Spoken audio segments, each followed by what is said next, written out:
നമസ്കാരം. റാഫ്റ്റോ ക്രിക്കറ്റിലേക്ക് ഏവർക്കും സ്വാഗതം. IPL താരലേലം കഴിഞ്ഞു. ടീമുകളുടെ വിലയിരുത്തലിൻ്റെ സമയം. നമ്മൾ video series IPL squad analysis ഈ എപ്പിസോഡിൽ നമ്മൾ സംസാരിക്കുന്നത് സൺറൈസേഴ്സ് ഹൈദരാബാദിനെ കുറിച്ചാണ്. നമുക്കറിയാമല്ലോ, ഇപ്പം നല്ല അവൈലബിൾ പേഴ്സും കൊണ്ടാണ്, തേർഡ് ബിഗ്ഗസ്റ്റ് അവൈലബിൾ പേഴ്സും കൊണ്ടാണ് സൺറൈസേഴ്സ് ഹൈദരാബാദ് ഈ ലേലത്തിന് പോയത്. പക്ഷേ അത്തരത്തിൽ മികച്ചൊരു പെർഫോമൻസ് ആണോ അവർ ലേലത്തിൽ കാഴ്ചവെച്ചത് എന്നൊരു ചോദ്യമുണ്ട്. ലേറ്റായിട്ടാണ് അവർ ഈ ഓപ്ഷനിലേക്ക് ഇറങ്ങിയതെന്ന് പറയേണ്ടി വരും.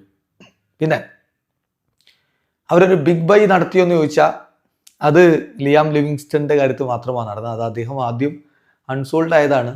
പിന്നെ രണ്ടാമത് അക്സലറേറ്റഡ് ഓപ്ഷനിൽ 13 കോടിക്ക് അദ്ദേഹത്തെ പർച്ചേസ് ചെയ്തു.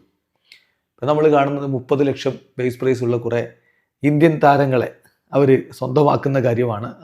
അത് എത്രത്തോളം അവർക്ക് ആ ഗ്യാപ്പുകൾ ഫില്ല് ചെയ്യാൻ ഈ താരങ്ങളെ കൊണ്ട് കഴിയും എന്നുള്ളത് കണ്ടറിയുകയേ നിവൃത്തിയുള്ളൂ. മുഹമ്മദ് ഷാമി അവിടെ വിട്ടുപോയി.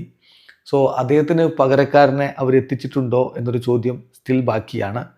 പിന്നെ അവരുടെ സ്പിൻ അറ്റാക്ക് കഴിഞ്ഞ തവണയും അതൊരു പ്രശ്നമായിരുന്നു. ഇത്തവണയും അങ്ങനെയൊക്കെ തന്നെയാണ്. ഷീസിൻ അൻസാരിയും അമിത് കുമാറും ഒക്കെയാണ് ഉള്ളത്. ദെൻ അത് എത്രത്തോളം അവർക്ക് സ്പിൻ അറ്റാക്ക് നല്ല രൂപത്തിൽ ചെയ്യാൻ പറ്റുമെന്നുള്ളൊരു ചോദ്യമുണ്ട്. അതോടൊപ്പം തന്നെ അവർ രവി ബിഷ്ണോയ്ക്ക് വേണ്ടിയിട്ട് ഒരു ശ്രമം നടത്തിയിട്ടുണ്ടായിരുന്നു. അത് സക്സസ്ഫുൾ ആവാതെ പോയി. അവർ 7 കോടി വരെയൊക്കെ രവി ബിഷ്ണോയ്ക്ക് ഓഫർ ചെയ്യാൻ തയ്യാറായിരുന്നു. പക്ഷെ പിന്നെ അവർ വിട്ടുപോയി. പിന്നെ ഉള്ളത് ക്രെയിൻസ് ഫുലേട്രയെ അവർ എത്തിച്ചിട്ടുണ്ട്. ഓൾറൗണ്ടറാണ്. പക്ഷേ അദ്ദേഹത്തിൻ്റെ spin bowling left arm wrist സ്പിന്നറാണ്. അത് ഉപയോഗപ്പെടുത്താൻ പറ്റുമെന്നുള്ളതാണ് അവരുടെ ഒരു പ്രതീക്ഷ. അപ്പോൾ ഇതാണ് ഓപ്ഷനിലാകെ സംഭവിച്ചത്. അപ്പോൾ അവരുടെ സ്ക്വാഡ് നമ്മൾ എടുത്ത് നോക്കുകയാണെങ്കിൽ ഇപ്പോൾ കഴിഞ്ഞ തവണ അവർ മികച്ച ഒരു പവർ ടീമുമായിട്ട് വന്നിട്ട് അത് ആകെ ഫെയിലിയറായി പോയതാണ്. ഇത്തവണ പ്രശ്നങ്ങൾ പരിഹരിക്കേണ്ടിയിരുന്നത് ഈ ഓപ്ഷനിലൂടെയാണ്. അതിനൊത്ത ഒരു പ്രകടനമാണ് ഓപ്ഷൻ നടത്തിയതെന്ന് ചോദിച്ചാൽ ഞാൻ പറയും ഒരു എബവ് ആവറേജ് എന്ന രൂപത്തിലാണ് അവർ ചെയ്തിട്ടുള്ളത്. എന്ന് പറഞ്ഞാൽ ആവറേജ് അല്ല, എബവ് ആവറേജ്. ഇപ്പം നമ്മൾ വെരി ഗുഡ് എന്നോ എക്സലൻ്റ് എന്നോ ഒന്നും പറയാൻ പറ്റാത്തൊരു പെർഫോമൻസ് നടത്തിയതായിട്ടാണ് എനിക്ക് തോന്നിയത്.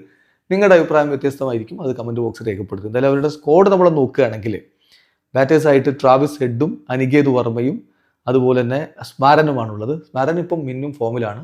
അത് അവർക്ക് ഗുണം ചെയ്യുമെന്ന് പ്രതീക്ഷിക്കപ്പെടുന്നു. പിന്നെ വിക്കറ്റ് കീപ്പേഴ്സായിട്ട് ഹെൻറിക് ക്ലാസനും ഇഷാൻ കിഷനും സെലിൽ അറോറയും ഉണ്ട്.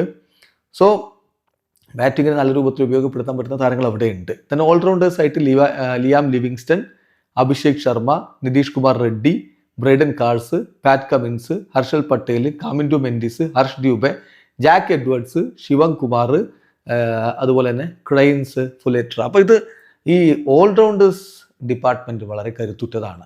അത് ഉപയോഗിച്ചുകൊണ്ട് അവർക്ക് മികച്ചൊരു 12 ഫീൽഡ് ചെയ്യിക്കാൻ പറ്റുമെന്ന കാര്യം ഉറപ്പാണ്. പ്രധാനമായിട്ടുള്ള പ്രശ്നം സ്പിന്നേഴ്സിൻ്റെ കാര്യത്തിലാണ്. ഷീസിൻ അൻസാരി കഴിഞ്ഞ തവണ അദ്ദേഹത്തെയാണ് അവർ പ്രധാനമായിട്ട് ഉപയോഗപ്പെടുത്തിയത്. സോ അദ്ദേഹം ഇപ്പോഴും അവിടെയുണ്ട്. ഷീസിൻ അൻസാരിയും അമിത് കുമാറുമാണുള്ളത്. പിന്നെ പേസ് ബൗളിങ്ങിന് ഇസ്രാൻ മലിംഗ, ജയദേവ് ഉനഡ്കഡ്, ശിവം മാവി, ഓങ്കാർ ടർമേൽ, സാക്കിബ് ഹുസൈന്, പ്രഫുൽ ഹിഞ്ചെ എന്നിവരാണുള്ളത്. തീർച്ചയായിട്ടും പാറ്റ് കമിൻസ് ഉണ്ട്. അദ്ദേഹം നമ്മൾ ഓൾറൗണ്ടേഴ്സ് പറഞ്ഞു എന്നുള്ളത് കൊണ്ട് വീണ്ടും ആവർത്തിച്ചില്ല എന്ന് മാത്രമേ ഉള്ളൂ. പക്ഷേ മുഹമ്മദ് ഷാമി വിട്ടുപോയിട്ടുണ്ട്. ആ ഒരു ഗ്യാപ്പ് അവരെങ്ങനെ ഫില്ല് ചെയ്യും എന്നുള്ളത് ഈ താരങ്ങളെ വെച്ച് കണ്ടറിയേണ്ട കാര്യമാണ്. അപ്പോൾ അവരുടെ ഒരു പ്രോബബിൾ 12 നമ്മൾ നോക്കുകയാണെങ്കിൽ ട്രാവിസ് ഹെഡും അഭിഷേക് ശർമ്മയും ചേർന്ന് ഓപ്പൺ ചെയ്യും. അവർ ക്ലിക്കായി കഴിഞ്ഞാൽ ഏത് ബൗളിങ്ങിനെയും എടുത്തിട്ട് അവർ പറത്തും, അലക്കുമെന്ന കാര്യം സംശയമില്ല. നമ്പർ 3 ഇഷാൻ കിഷൻ. കഴിഞ്ഞ തവണ തുടക്കത്തിൽ അദ്ദേഹം പിന്നെയെങ്കിലും പിന്നെ ഒന്ന് മങ്ങുന്ന കാഴ്ചയാണ് കണ്ടത്. സോ കൺസിസ്റ്റൻസി അനിവാര്യമാണ്. ഇപ്പോൾ അദ്ദേഹം നല്ല ഫോമിലാണ്. Then number 4 Nitish Kumar Reddy, number 5 Henrique Klaasen, then Aniket Varma, number 7 Liam Livingstone, number 8 പാറ്റ് കമിൻസ്. സോ മികച്ച ഒരു ബാറ്റിംഗ് ഓർഡർ ഉണ്ട് എന്ന കാര്യത്തിൽ തർക്കമേ വേണ്ട.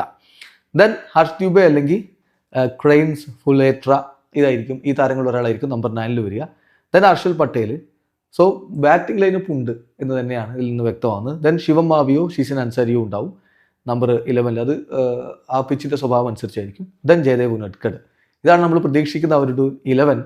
സോ 11 അല്ല, ഇപ്പോൾ 12 ആണല്ലോ. അപ്പോൾ 12. അപ്പോൾ ഇത് വെച്ച് നോക്കുമ്പോൾ മികച്ച ഒരു ലൈനപ്പ് തന്നെയാണ്. പക്ഷേ ബാക്കപ്പ് ഒക്കെ അതനുസരിച്ചുണ്ടോ എന്നുള്ള ക്വസ്റ്റ്യൻ അവിടെ ഉയർന്നു വരുന്നു. ഏതായാലും ഞാൻ നേരത്തെ പറഞ്ഞ പോലെ ഒരു എബവ് ആവറേജ് സ്കോഡായിട്ടാണ് എനിക്ക് തോന്നുന്നത്. എക്സലൻ്റ് എന്ന് പറയാൻ കഴിയില്ല. നിങ്ങളുടെ അഭിപ്രായം എന്താണ് എന്നുള്ളത് കമൻറ്റ് ബോക്സിൽ രേഖപ്പെടുത്തുക. വീഡിയോ അവസാനിക്കുന്നു. ക്രിക്കറ്റ് ലോകത്തെ കൂടുതൽ വിശേഷങ്ങളുമായി റാഫ്റ്റോ ടോക്സ് വീഡിയോ എത്താം.